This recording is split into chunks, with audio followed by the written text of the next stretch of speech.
Friends, आपका स्वागत है हमारे YouTube चैनल स्टडी 15 पर। तो आज हम दोबारा लेके आ गए हैं मुगल सम्राट जहांगीर से रिलेटेड महत्वपूर्ण क्वेश्चंस जो आपके आने वाले एग्जाम्स के लिए बहुत ही ज्यादा महत्वपूर्ण है। तो इससे पहले हमने टॉप 50 प्लस क्वेश्चंस कर लिए थे। अगर आपने उस वीडियो को नहीं देखा है तो मैंने डिस्क्रिप्शन में लिंक दे रखा है, जाकर सबसे पहले उस वीडियो को देखिए।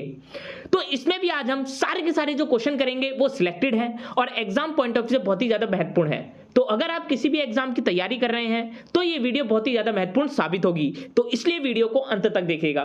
तो देरी ना करते हुए चलिए शुरुआत करते हैं आज के पहले क्वेश्चन के साथ। तो आज का पहला क्वेश्चन है, जेम्स प्रथम के राजदूत के रूप में सर टॉमस रो कितने समय तक जहांगीर के दरबार में रहे? तो जेम्स प्रथम के राजदूत के रूप में जो सर टॉमस रो थे वह 3 वर्ष तक जहांगीर के दरबार में रहे। तो इसलिए जो इसका सही आंसर है वो है आंसर नंबर सी।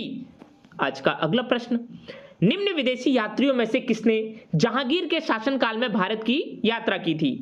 तो इनमें से वह विदेशी यात्री था फ्रांसिस्को पल्सर्ट, जिसने जहांगीर के शासनकाल में भारत की यात्रा की थी। तो इसलिए जो इसका सही आंसर है वो है आंसर नंबर ए।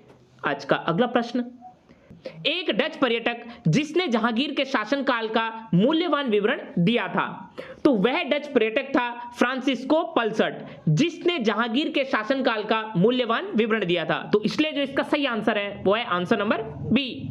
आज का अगला प्रश्न, पहाड़ी school, Rajput school, Mughal school और कांगड़ा स्कूल निम्नलिखित में से किस कला की विभिन्न शैलियों को दर्शित करते हैं? तो पहाड़ी school, Rajput school, Mughal school और कांगड़ा स्कूल ये चित्रकला की विभिन्न शैलियों को दर्शित करते हैं। तो इसलिए जो इसका सही आंसर है वो है आंसर नंबर ए।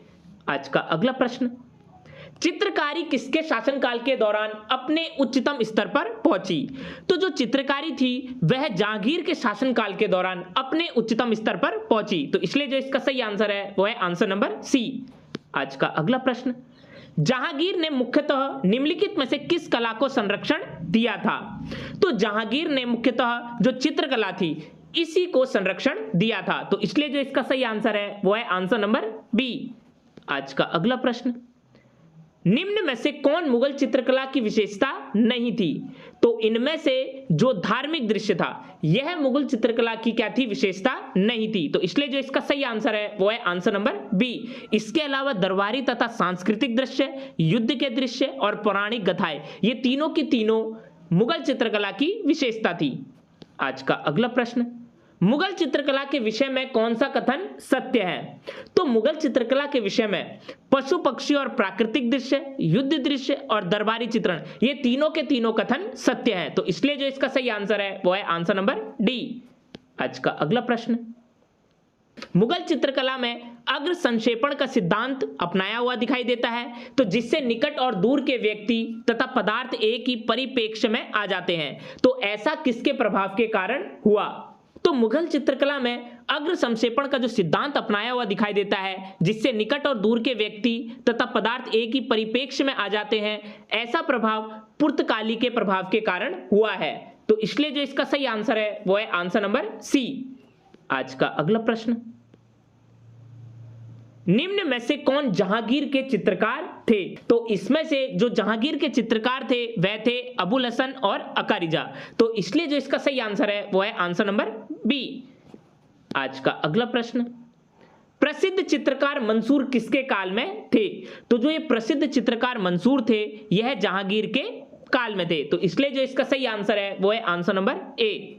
आज का अगला प्रश्न, जहांगीर के दरबार में पशु पक्षियों का सबसे बड़ा चित्रकार कौन था?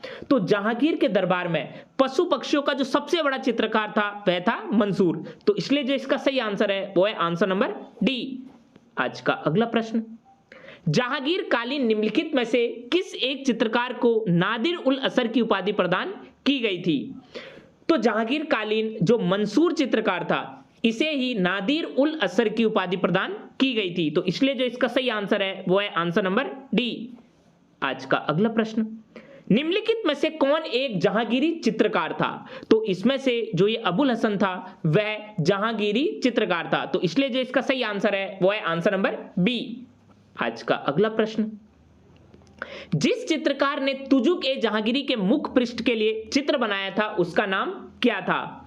तो जिस चित्रकार ने तुजुक ए जहांगीरी के मुख पृष्ठ के लिए चित्र बनाया था वह था अबुल हसन। तो इसलिए जो इसका सही आंसर है वो है आंसर नंबर सी। आज का अगला प्रश्न, निम्नलिखित चित्रकार जहांगीर नामा के मुख पृष्ठ को चित्रित करने के लिए जाना जाता है। तो इसमें से वह चित्रकार था अबुल हसन जो जहांगीर नामा के मुख पृष्ठ को चित्रित करने के लिए जाना जाता है। तो इसलिए जो इसका सही आंसर है वो है आंसर नंबर ए। आज का अगला प्रश्न, निम्नलिखित चित्रकारों में से जहांगीर ने किसे नादिर उल जमा की पदवी प्रदान की थी। तो इसमें से वह चित्रकार था अबुल हसन जिसे जहांगीर ने नादिर उल जमा की उपाधि प्रदान की थी। तो इसलिए जो इसका सही आंसर है वो है आंसर नंबर ए। आज का अगला प्रश्न, जहांगीर ने किस कलाकार को नादिर उल जमा की उपाधि प्रदान की थी। तो जहांगीर ने अबुल हसन को ही नादिर उल जमा की उपाधि प्रदान की थी। तो इसलिए जो इसका सही आंसर है वो है आंसर नंबर सी। आज का अगला प्रश्न, अबुल हसन जहांगीर के शासनकाल का सर्वाधिक प्रतिष्ठित चित्रकार था। तो उसने किस प्रसिद्ध मुगल दरबार चित्र को चित्रित किया है। तो अबुल हसन जहांगीर के शासनकाल का सर्वाधिक प्रतिष्ठित चित्रकार था। तो उसने प्रसिद्ध मुगल दरबार चित्र को चित्रित किया है जिसमें जहांगीर की लोगों के साथ बातचीत वर्णित है। तो इसलिए जो इसका सही आंसर है वो है आंसर नंबर सी। आज का अगला प्रश्न, निम्नलिखित में से किस चित्रकार को जहांगीर ने अपने दूत के साथ ईरान भेजा था। तो इनमें से वह चित्रकार था बिशन दास जिसको जहांगीर ने अपने दूत के साथ ईरान भेजा था। तो इसलिए जो इसका सही आंसर है वो है आंसर नंबर सी। आज का अगला प्रश्न, वह कौन हिंदू चित्रकार था जो जहांगीर द्वारा ईरान के शाह अब्बास प्रथम का छाया चित्र बनाने के लिए भेजा गया था। तो वह हिंदू चित्रकार था बिशन दास जिसको जहांगीर द्वारा ईरान के शाह अब्बास प्रथम का छाया चित्र बनाने के लिए भेजा गया था। तो इसलिए जो इसका सही आंसर है वो है आंसर नंबर ए। आज का अगला प्रश्न, कलाकार जो जहांगीर के दूध खान आलम के साथ पर्शिया गया था। तो वह कलाकार था बिशन दास जो जहांगीर के दूध खान आलम के साथ पर्शिया गया था। तो इसलिए जो इसका सही आंसर है वो है आंसर नंबर सी। आज का अगला प्रश्न, चित्रकारी की कोटा शैली का महान आश्रयदाता कौन था। तो चित्रकारी की कोटा शैली का जो महान आश्रयदाता था वह था उम्मेद सिंह। तो इसलिए जो इसका सही आंसर है वो है आंसर नंबर डी। आज का अगला प्रश्न, मुगल काल के किस चित्रकार को पूर्व का राफेल कहा जाता था। तो मुगल काल का वह चित्रकार था विजात जो पूर्व का राफेल कहा जाता था। तो इसलिए जो इसका सही आंसर है वो है आंसर नंबर टी। आज का अगला प्रश्न, जहांगीर के काल से यूरोपीय चित्रकला तकनीक एवं शैली के मुगल चित्रकला को प्रभावित करना शुरू कर दिया था। तो निम्नलिखित यूरोपीय विशेषताओं में से कौन ऐसी थी जिसका अनुसरण मुगल भारत में नहीं किया गया था। तो इसमें से वह यूरोपीय विशेषता थी जिसका अनुसरण मुगल भारत में नहीं किया गया था वह था तेल चित्र की तकनीक। तो इसलिए जो इसका सही आंसर है वो है आंसर नंबर डी। आज का अगला प्रश्न, पहाड़ी चित्रकला का उत्कर्ष कहां हुआ था। तो पहाड़ी चित्रकला का उत्कर्ष कांगड़ा, बसौली और जम्मू इन तीनों ही स्थानों पर हुआ था। तो इसलिए जो इसका सही आंसर है वो है आंसर नंबर डी। आज का अगला प्रश्न, एतमादुल्ला का मकबरा आगरा में किसने बनवाया था। तो एतमादुल्ला का जो मकबरा था वह आगरा में नूरजहां के द्वारा बनवाया गया था। तो इसलिए जो इसका सही आंसर है वो है आंसर नंबर सी। आज का अगला प्रश्न, मध्यकाल में सफेद संगमरमर का पहली बार प्रयोग किसके निर्माण में हुआ था। तो मध्यकाल में सफेद संगमरमर का पहली बार प्रयोग एतमादुल्ला के मकबरे के निर्माण में हुआ था। तो इसलिए जो इसका सही आंसर है वो है आंसर नंबर बी। आज का अगला प्रश्न, पूर्णतः संगमरमर मंडित प्रथम मुगल इमारत कौन सी थी। तो पूर्णतः संगमरमर मंडित जो प्रथम मुगल इमारत थी वह थी एतमादुल्ला का मकबरा। तो इसलिए जो इसका सही आंसर है वो है आंसर नंबर ए। आज का अगला प्रश्न, मुगल काल के किस निम्नलिखित मकबरे में प्रथम बार पिट्रा ड्यूरा का प्रयोग मिलता है। तो मुगल काल का वह मकबरा था एतमादुल्ला का मकबरा जिसमें प्रथम बार पिट्रा ड्यूरा का प्रयोग मिलता है। तो इसलिए जो इसका सही आंसर है वो है आंसर नंबर ए। आज का अगला प्रश्न, धरातलीय सजावट में पिट्रा ड्यूरा का सर्वप्रथम प्रस्तुतिकरण इनमें से किस मकबरे में है। तो धरातलीय सजावट में पिट्रा ड्यूरा का जो सर्वप्रथम प्रस्तुतिकरण है वह है एतमादुल्ला के मकबरे में। तो इसलिए जो इसका सही आंसर है वो है आंसर नंबर बी। आज का अगला प्रश्न, फतेहपुर सीकरी स्थित लाल पत्थर से निर्मित शेख सलीम चिश्ती के मकबरे को किसने संगमरमर का करवाया। तो फतेहपुर सीकरी स्थित जो लाल पत्थर से निर्मित शेख सलीम चिश्ती का मकबरा था उसको संगमरमर का जहांगीर ने करवाया। तो इसलिए जो इसका सही आंसर है वो है आंसर नंबर बी।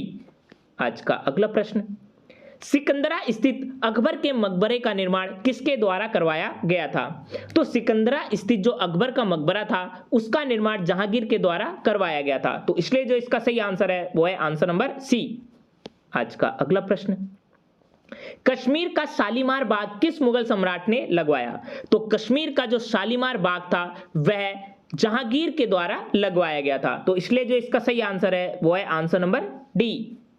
आज का अगला प्रश्न, मराठों एवं अफगानों को मनसबदारी प्रथा में शामिल करने वाला प्रथम मुगल शासक कौन था? तो मराठों एवं अफगानों को मनसबदारी प्रथा में शामिल करने वाला जो प्रथम मुगल शासक था वह था जहांगीर। तो इसलिए जो इसका सही आंसर है वो है आंसर नंबर डी। आज का अगला प्रश्न, मनसबदारी प्रथा में दुअप्सा व सिंह अप्सा जो प्रथा थी वह सर्वप्रथम किसने शुरू की थी? तो मनसबदारी प्रथा में दुअस्पा और सिंह अस्पा जो प्रथा थी वह सर्वप्रथम जहांगीर के द्वारा शुरू की गई थी। तो इसलिए जो इसका सही आंसर है वो है आंसर नंबर ए। आज का अगला प्रश्न, न्याय के लिए बादशाह से फरियाद करने का अधिकार किसने प्रदान किया? तो न्याय के लिए बादशाह से फरियाद करने का अधिकार जहांगीर और शाहजहां ने प्रदान किया। तो इसलिए जो इसका सही आंसर है वो है आंसर नंबर डी। आज का अगला प्रश्न, मैंने अपना राज्य अपनी प्रेमिका के हाथ 1 कप शराब तथा 1 थाली शोरबा के लिए बेच दिया है। तो निम्नलिखित मुगल शासकों में से किसने यह कहा था? मैंने अपना राज्य अपनी प्रेमिका के हाथ 1 कप शराब तथा 1 थाली शोरबा के लिए बेच दिया है। तो यह जो कथन है वह जहांगीर के द्वारा कहा गया था। तो इसलिए जो इसका सही आंसर है वो है आंसर नंबर ए। आज का अगला प्रश्न, निम्नलिखित में से किसने अपना जीवन दारा शिकोह के तोपची के रूप में प्रारंभ किया था? तो इनमें से जो मनुची था इसी ने अपना जीवन दारा शिकोह के तोपची के रूप में प्रारंभ किया था। तो इसलिए जो इसका सही आंसर है वो है आंसर नंबर बी। आज का अगला प्रश्न, जहांगीर के सिंहासनारोहण के समय वीर सिंह देव बुंदेला को कितना पद अथवा मनसब प्रदान किया गया था? तो जहांगीर के सिंहासन रोहण के समय वीर सिंह देव बुंदेला को 3000 पद मनसब प्रदान किया गया था। तो इसलिए जो इसका सही आंसर है वो है आंसर नंबर ए। आज का अगला प्रश्न, जो चित्रकला के शत्रु है मैं उनका शत्रु हूं, तो यह किस मुगल शासक ने कहा था? तो जो चित्रकला के शत्रु है मैं उनका शत्रु हूं यह जहांगीर के द्वारा कहा गया था। तो इसलिए जो इसका सही आंसर है वो है आंसर नंबर सी। आज का अगला प्रश्न, अबुल फजल की मृत्यु इनमें से किसके कारण हुई थी?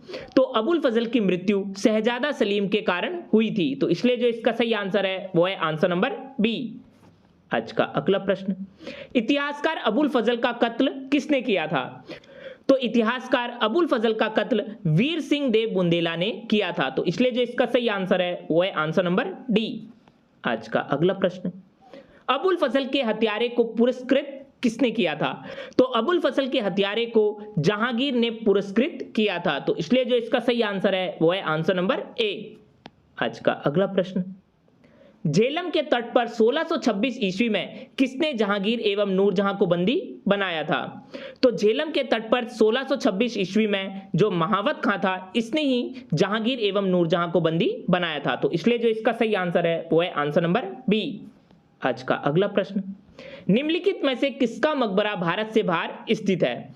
तो इनमें से जो जहांगीर है इसी का मकबरा भारत से बाहर स्थित है। तो इसलिए जो इसका सही आंसर है वो है आंसर नंबर डी। आज का अगला प्रश्न, किस मुगल बादशाह का मकबरा रावी नदी के तट पर निर्मित है? तो इनमें से वह मुगल बादशाह है जहांगीर जिसका मकबरा रावी नदी के तट पर निर्मित है। तो इसलिए जो इसका सही आंसर है वो है आंसर नंबर सी। आज का अगला प्रश्न, सम्राट जहांगीर को कहां दफनाया गया? तो सम्राट जहांगीर को लाहौर में दफनाया गया। तो इसलिए जो इसका सही आंसर है वो है आंसर नंबर सी। तो ये थे मुगल सम्राट जहांगीर से रिलेटेड सारे के सारे इंपॉर्टेंट क्वेश्चंस जो आपके आने वाले एग्जाम्स के लिए बहुत ही ज्यादा महत्वपूर्ण हैं। तो अगर ये वीडियो आपको अच्छी लगी तो जाकर हमारे चैनल को सब्सक्राइब करिए और लाइक के बटन को दबाना ना भूलिएगा।